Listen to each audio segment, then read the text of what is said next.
Algunos vienen y me dicen: pastor, ore por mi hijo, porque se porta mal, es muy travieso. Escúchame bien, hagas lo que hagas. Le puedes dar entrenamiento militar o entrenamiento de cualquier otra clase y decir: el niño se va a portar perfectamente y va a obedecer como si fuera robot. Y entonces la gente piensa: es un buen niño. No, aunque sea buen niño y esté quietecito, si no tiene a Cristo, se va al infierno. El juicio de Dios está sobre él. Lo primero a edificar en una casa es que todos tengan a Cristo en su corazón. Si no, la casa es una desgracia. No importa cuán inteligente, cuán hermoso, cuán gracioso sea tu bebé. Antes de mandarlo a una estancia infantil o a una escuela o a entrenamientos con entrenadores, padres especiales, tutores especiales, escúchame, lo que más necesita cualquier ser en esta tierra antes de cambiar su comportamiento es a Cristo en el corazón. Necesitas venir con tu Dios y decirle: Señor, mis hijos no son mis hijos son tus hijos. Necesitas, Señor, quitar el corazón de este hijo que tiene la simiente de su padre y la simiente de su madre. Necesita ser arrancado ese corazón, necesita ser botado, y necesita que el corazón, la naturaleza, los genes celestiales de Cristo Jesús sean puestos dentro de él. Si no, no hay manera de edificar una casa.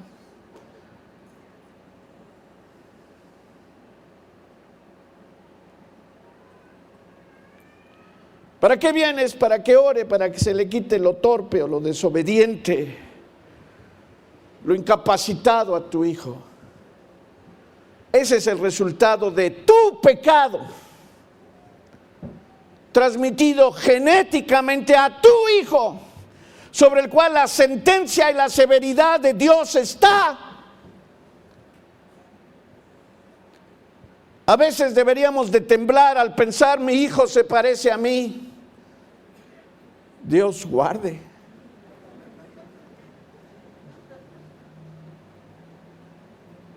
Qué bonito que nuestro corazón dijera: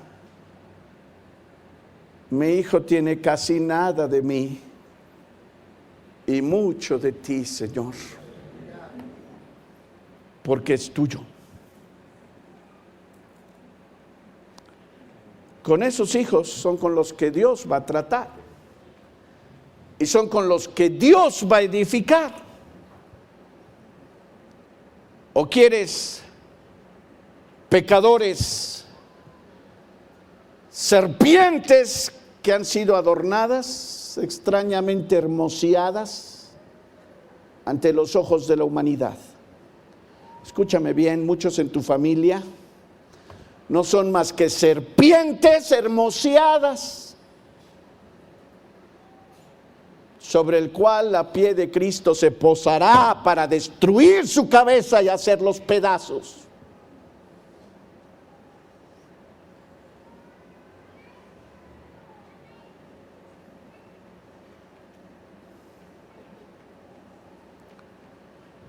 Cuando he visto hacer torpezas, en algunos casos más de las regulares, a mis hijos, mi oración simplemente ha sido: Señor, perdónalos, que te conozcan, que conozcan tu sangre, que conozcan tu palabra, que tu espíritu opere en ellos, que tengan un corazón tierno y se rindan a ti, para que tú hagas de ellos lo que tú quieras hacer.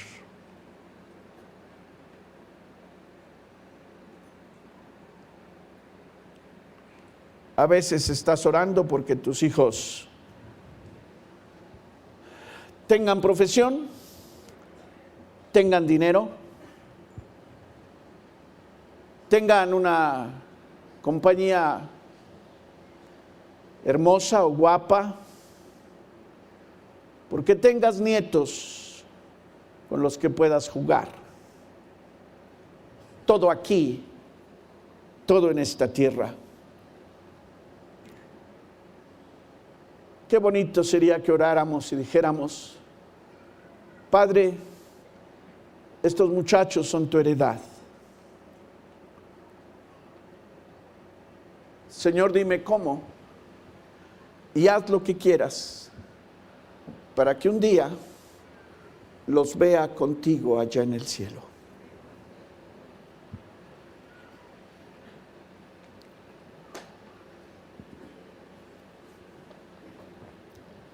Señor, que sean parte de la iglesia gloriosa,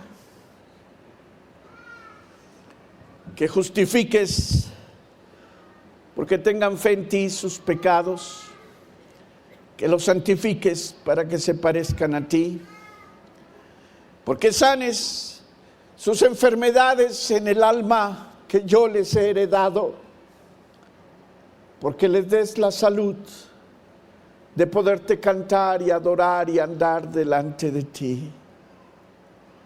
Que tengan paz en su vida, porque en el valle de sombra de muerte tú camines con ellos.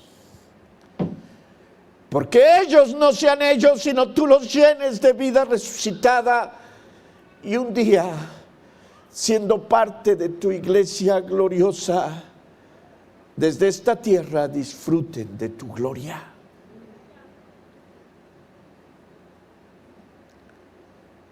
Eso es edificar una casa bajo el principio de los pactos del Calvario. Todos sabemos que cuando una mujer da a luz, la muerte está cerca. Ciertos procesos de muerte acontecen en el nacimiento de todo bebé, enseñándonos un principio de vida, un principio divino, a la vida a través de la muerte. Ese es el mensaje de esta mesa.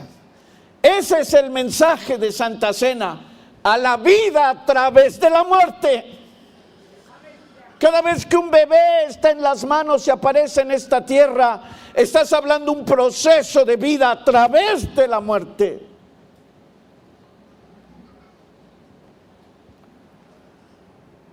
¿Ok? Solo voy a dar una mención muy rápida del principio 5. Versículo 4 del Salmo 127 dice: como saetas en mano del valiente, así son los hijos habidos en la juventud. El viejo hombre ha sido muerto, el nuevo hombre ha resucitado o ha sido manifestado a través de la resurrección de Cristo. Y entonces el salmista dice: como saetas en manos del valiente, así son los hijos habidos en la juventud. Hermanos, hay tantas cosas que decir, bellas, en cada cosa que el Señor ha escrito. Sin embargo, queremos dejar algo práctico en tu corazón. En cuanto a los procesos de lo que hemos estado hablando, dice: como saetas en manos del valiente. Dios está hablándonos aquí en una figura, en un tipo, las flechas. Y va a hablar de los hijos como si fueran saetas. Pero esas saetas no están en manos de cualquier persona, están en manos de un valiente. La palabra de Dios nos habla de cuál era su saeta. En Isaías 49,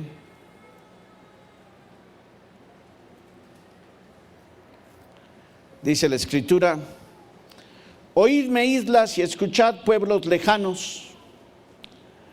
Jehová me llamó desde el vientre. Noten la analogía. Isaías 49, versículo 1: Jehová me llamó desde el vientre. Desde las entrañas de mi madre tuvo mi nombre en memoria.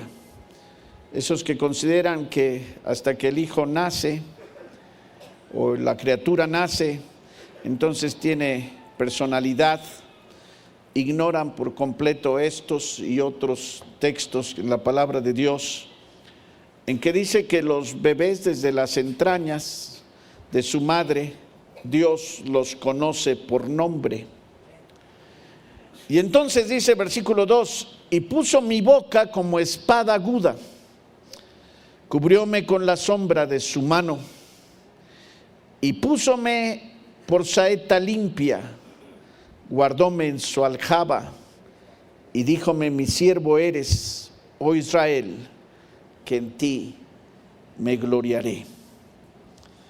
El versículo dice dos cosas: mi boca como espada aguda, que de acuerdo a otros versículos en la Biblia nos habla de la palabra de Dios. Cubrióme con la sombra de su mano, que nos da indicaciones hacia el Espíritu Santo. Y entonces va a decir: y púsome por saeta limpia. Aquí no es en plural, aquí es en singular. Aquí hay una saeta de Dios, una saeta de Jehová.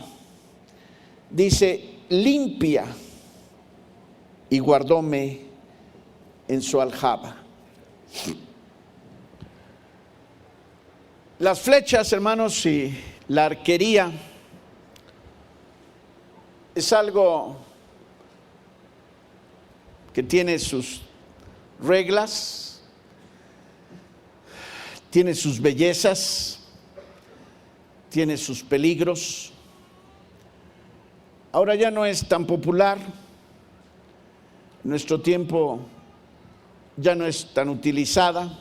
Quizás alguna que otra situación deportiva, pero no era tan importante o no es tan importante como lo fue en la antigüedad.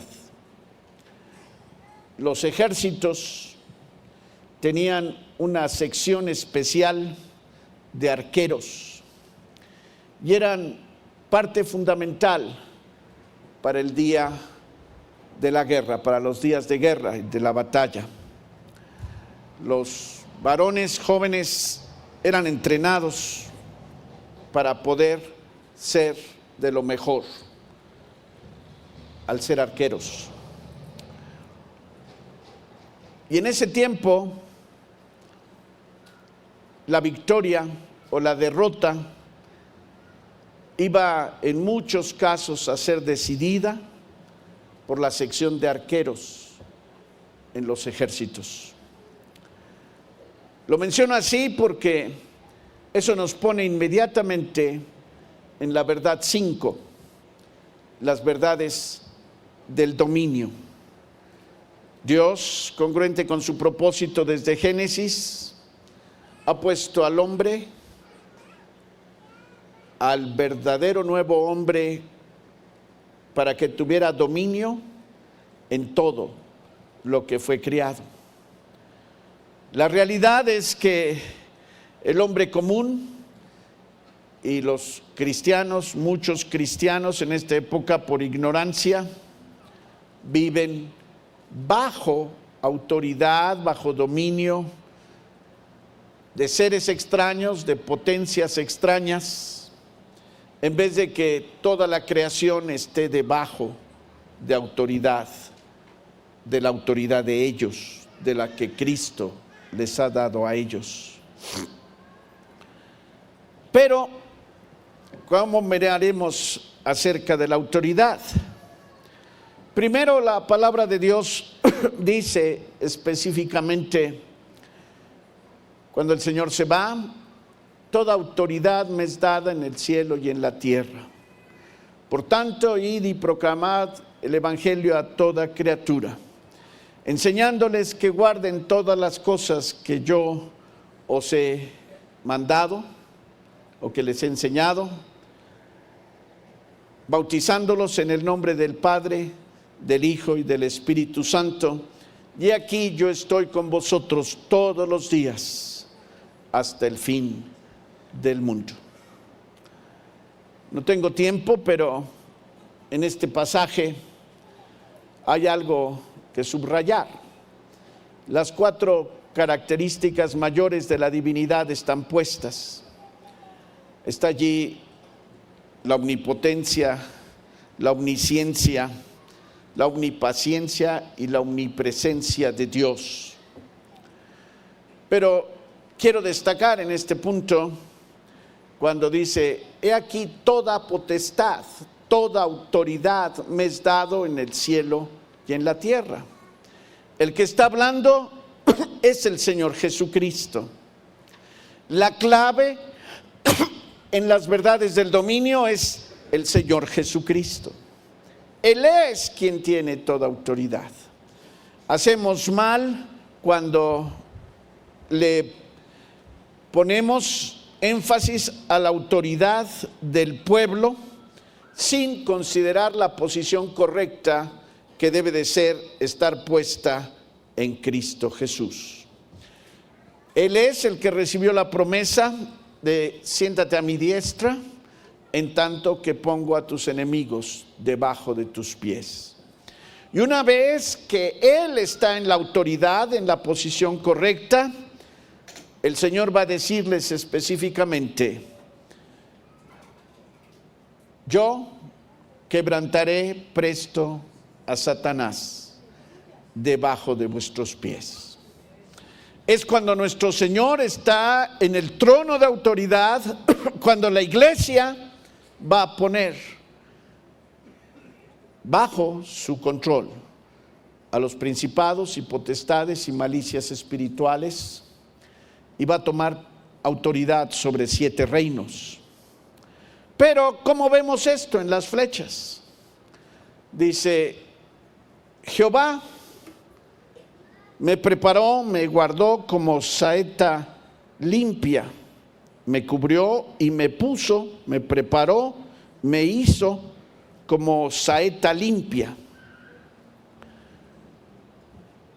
Tuve la oportunidad en mi vida de conocer a un africano que en su lugar todavía tienen la costumbre de cazar jabalís con flechas, con arco y flecha.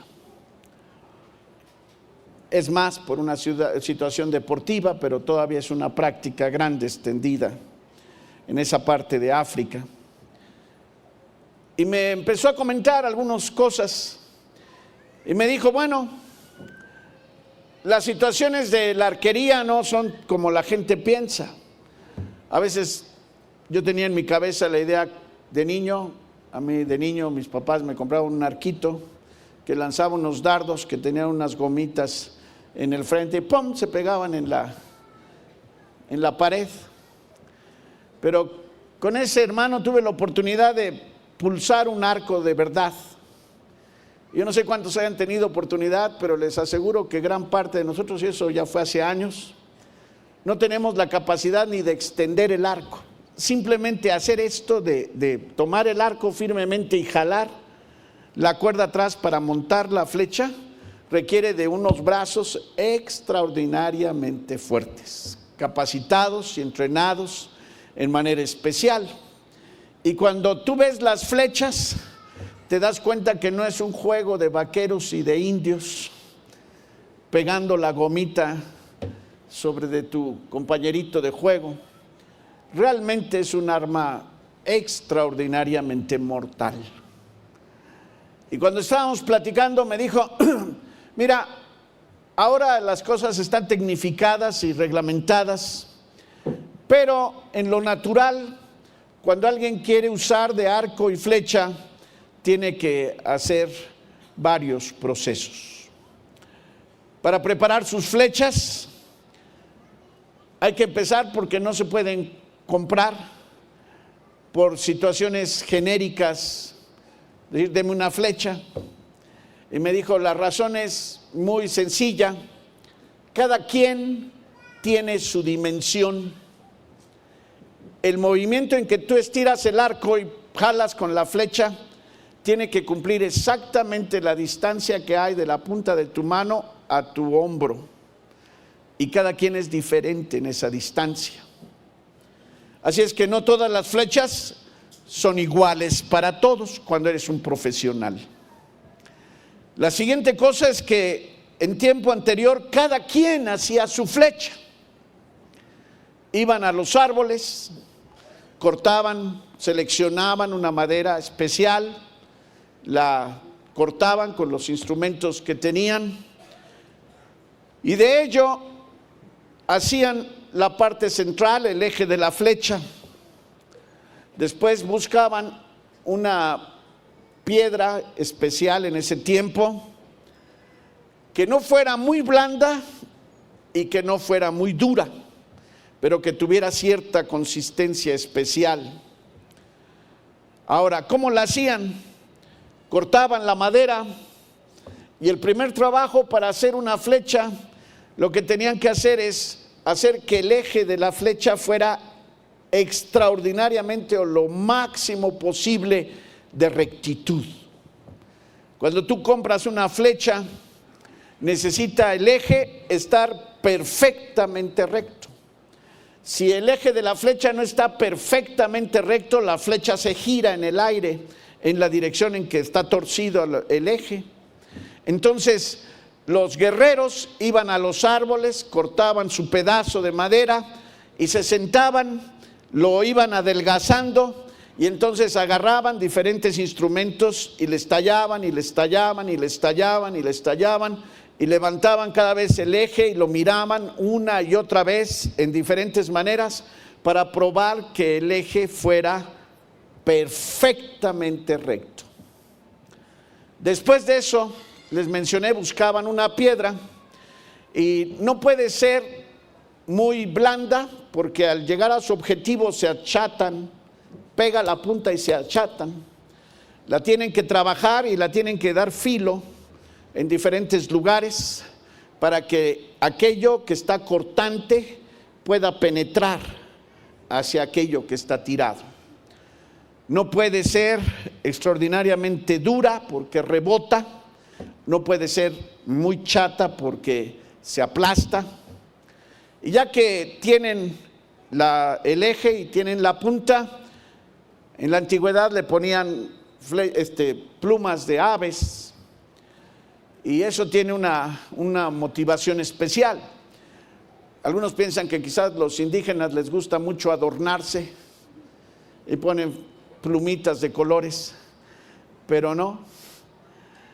Se le pone plumas a la flecha para que pueda volar correctamente. Si tú tomas la flecha y la tiran y no tiene plumas atrás, lo que pasa es que la flecha gira y se va dando de vueltas por el peso que tiene en la punta.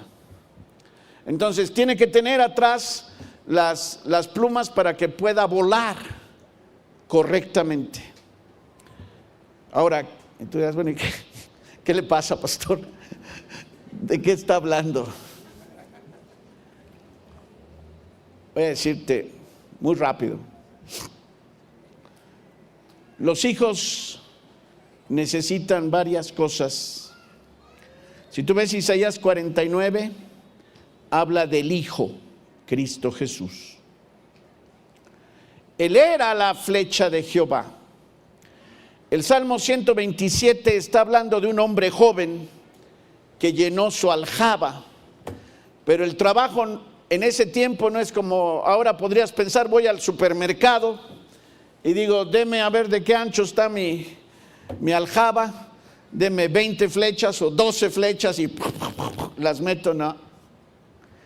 había que fabricar una por una. Y eso es lo que la pereza que el diablo pone en la nueva generación no quiere enfrentar, entre otras cosas, en los hijos. Tener una flecha costaba trabajo. Había que ir al árbol, había que cortarlo, había que quitar la madera. Y entonces, después de que uno seleccionaba la madera, había que seleccionar la punta donde iba a ser el impacto, y había que buscar las plumas correctas y colocarlas en la posición correcta para que eso pudiera funcionar. Y la cosa más terrible, hermanos, era que los guerreros tenían que sentar por días haciendo recto el eje de la flecha. Y te voy a decir así: los hijos, tus hijos, van a ser útiles en las manos de Dios en medida que tengan la correcta función espíritu, alma y cuerpo. El espíritu los va a hacer volar, su alma es el eje del asunto y la manifestación física es la que va a impactar a este mundo. Pero en una manera más detallada, cuando entras al ministerio, tienes que darte cuenta de algo. La parte más importante de la flecha es el eje, y el eje hay que hacerlo que esté recto.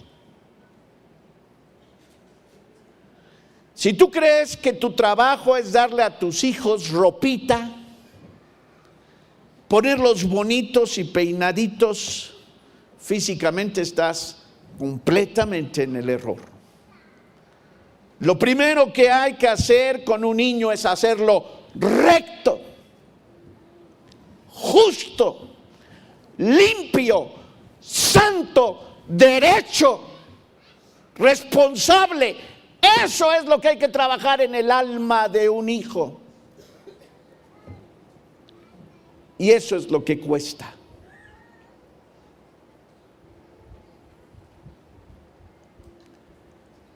Pero qué tremendo. La gente pone ciertas cosas, les gusta del mundo algo y quieren que sus hijos tengan eso del mundo, me refiero en cuanto a características, y no se dan cuenta que están dejando el eje torcido. He visto a jóvenes apartarse del camino que simplemente han magnificado las inclinaciones de sus padres, sus deseos, sus orgullos, sus deficiencias. Los padres, en una manera a veces inconsciente o subconsciente, los dejan sobre los hijos, y cuando estos crecen, simplemente se manifiestan en mayor cantidad. Eso pasa porque es como dejar la flecha torcida. Es dejar que la flecha no esté exactamente alineada por la palabra de Dios. Le permiten a sus hijos lo que no les deben de permitir. Poner algo recto implica muchas veces trabajar la madera de acuerdo a sus cuerdas, y eso va a doler. Y es más fácil dejar que los hijos hagan, pero enderezarlos cuesta tiempo, cuesta lágrimas, cuesta esfuerzo. Cuesta, como dijimos ayer al principio, el corazón puesto en ellos, sacrificándose uno para que ellos sean saetas en manos de Dios. A la gente le gusta más gastar tiempo en la punta, que en el ministerio podríamos referirnos a los dones del Espíritu Santo, porque eso es lo que impacta y eso es lo que ven los demás. Pero tienes que dedicarte al carácter del hijo una y otra vez. Y en manera especial, dedicarte a su espíritu. Las plumas de atrás es lo que hace volar. Y escúchame bien, aunque tengas un eje perfecto y aunque tengas la punta exacta, eso no sirve de nada si no puede volar en el Espíritu de Dios. ¿Sabes qué necesitas para hacer tu flecha? Lo necesitas hacer que sea espiritual.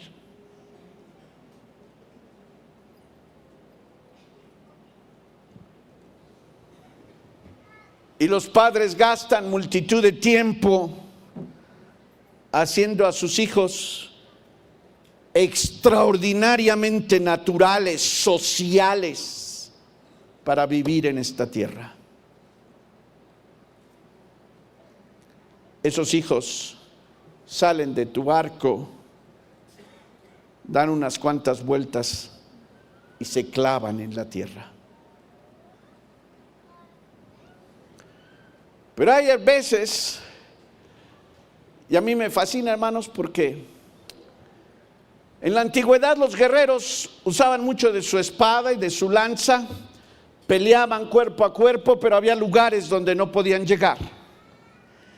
Y donde no podían llegar, el escuadrón de arqueros tomaba sus flechas y tiraban al cielo.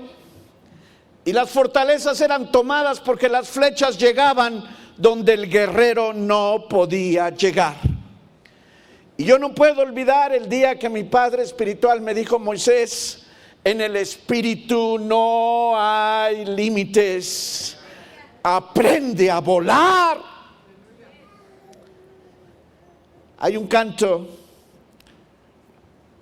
que Dios le dio al segundo de mis hijos, no siempre es el primero. Un día Dios le enseñó a Josué un canto cuando él está orando y diciendo: enséñame a volar. ¿Sabes cuál es el trabajo de un padre? No que hagas un magnífico ingeniero, no que levantes un magnífico doctor, abogado, negociante, que tenga mucho dinero y que tenga una casa y que tenga una esposa preciosa y unos hijos muy sanos. No, hermano.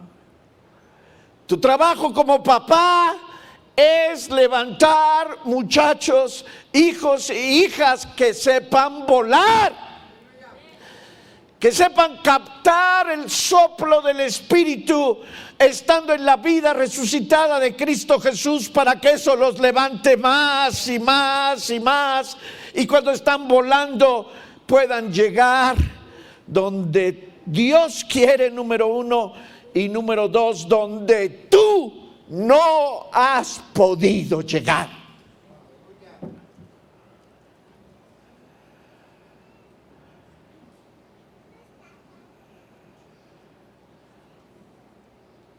¿Cuántas flechas tienes?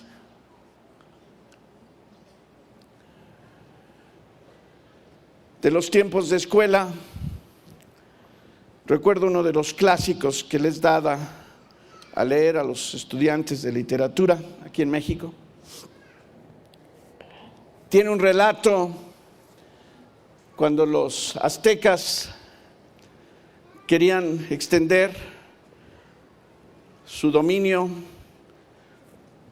y salieron de la gran Tenochtitlán a diferentes pueblos, hasta que llegaron a la tribu tarasca y quisieron conquistar a los tarascos. Los tarascos eran menos en número, pero eran extraordinarios guerreros. A los aztecas nadie los había vencido. Y no puedo entrar en todos los detalles, pero es primera línea de relato. Cuando se da la batalla y los aztecas atacan, los tarascos habían preparado sus líneas de arqueros y llegado el momento tenían un hombre tocando los tambores y tocaban los tambores porque los arqueros tenían que cargar, sacar la flecha, ponerla en el arco y en el momento en que el bom, bom, bom, bom, los arqueros agarraban y cargaban y tiraban una y tiraban otra y tiraban otra y el arquero estaba pegado al capitán y el capitán le iba diciendo más, más, más, o a veces le decía baja, y todo porque el capitán estaba parado en un montículo viendo los ejércitos que venían atacando y según las flechas iban pegando en aquellos, los soldados enemigos iban cayendo uno tras otro y tenían que venir las filas de atrás para poder cubrir y avanzar. Entonces la velocidad tenía que ser regulada y por eso había un capitán, voy a decir así, que les daba la velocidad para tirar. Entonces el relato muestra cómo los aztecas empezaron a avanzar y el capitán esperó hasta que sonó el primer bom y los arqueros cargaron y entonces el capitán levantó la mano y tiró la primera conjunto de flechas y entonces el capitán otra y los arqueros empezaron y ya les dije, eso es trabajo mayor, tenían que sacar la flecha, apuntarla, jalar, tirar, apuntar, tirar. Y era impresionante porque las flechas de los tarascos iban rompiendo completamente la formación de los aztecas una a una, tenían una precisión bárbara. Pero los aztecas eran muchos y eran guerreros y empezaron a correr. Y el capitán empezó a decirle al del tambor, más. Y los arqueros iban, tire. Hasta que cuando tiraron, el sol se tapó. Había tantas flechas en el espacio que el cielo estaba cubierto. El sol no se veía. Y los aztecas caían como ramitas. Y por primera vez en su vida, los aztecas retrocedieron. Los tarascos fue el único reino que los aztecas no dominaron. Pero a mí, la impresión tremenda de mi corazón fue imaginarme en aquel campo de batalla y ver el sol, la luz del sol tapada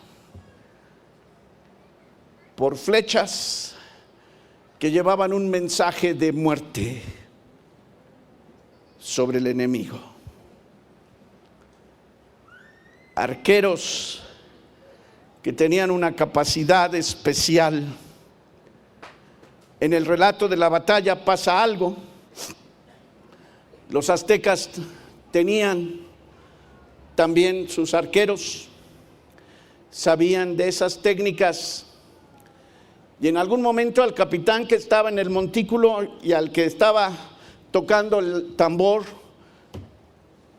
lo flecharon, tiraron porque sabían que el ritmo que estaba siendo marcado era la clave para que las flechas no se desperdiciaran. Entonces alguien apuntó directamente al capitán y en el relato el capitán es clavado a la mitad de la batalla, atravesado por las flechas enemigas y entonces lo que hubiera pasado al sacarlo del campo, si él hubiera querido conservar su vida, es que hubieran perdido el ritmo, pero el capitán rehúsa ser retirado del campo y se queda en pie y sigue dando la velocidad hasta que el ejército azteca se retira y el capitán cae muerto.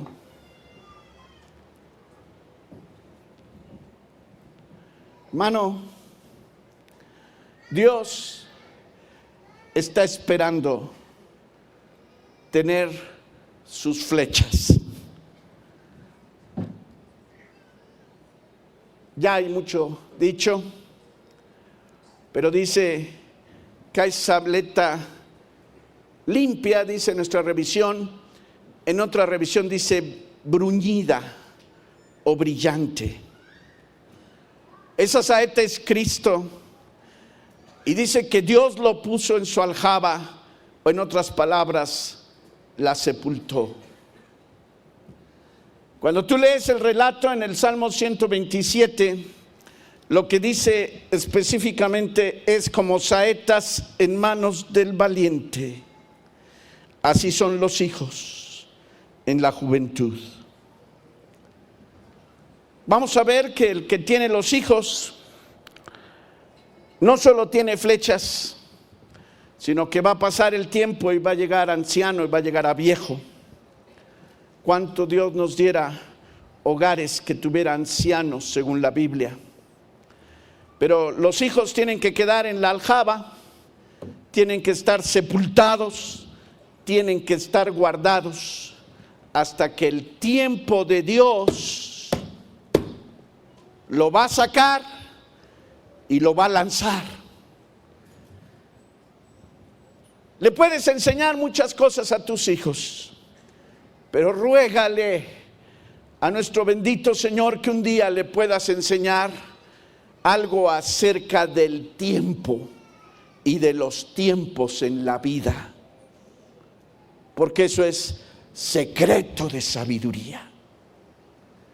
Hay una multitud de jóvenes que tienen la cabeza llena de multitud de conocimientos, pero están absolutamente perdidos en sus tiempos.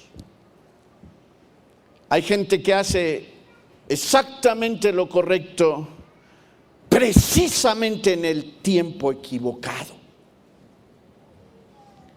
A mí me maravilló cuán importante es que alguien aprenda a saber el tiempo de cada cosa.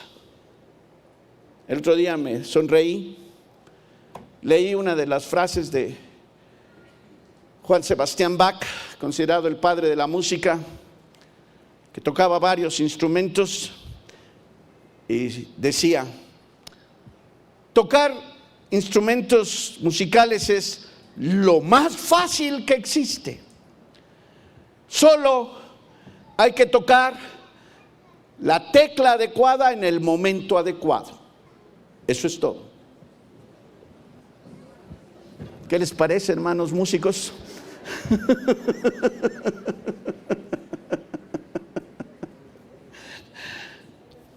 Ser músico es excepcionalmente fácil. Hay que hacer lo que hay que hacer exactamente en el momento correcto. ¿Sabes cuál es la desgracia de la gente en este tiempo? Nadie sabe el tiempo de nada. Todo es una absurda y absoluta confusión.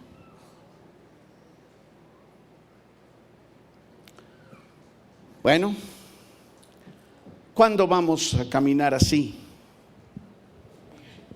Necesito en algún punto parar. Puedo decir más cosas, pero voy a parar. Escúchame bien. Cuando dentro de ti está la vida de resurrección, y cuando tú estás volando por la fuerza del Espíritu Santo, entonces vas a tener los elementos para tener dominio.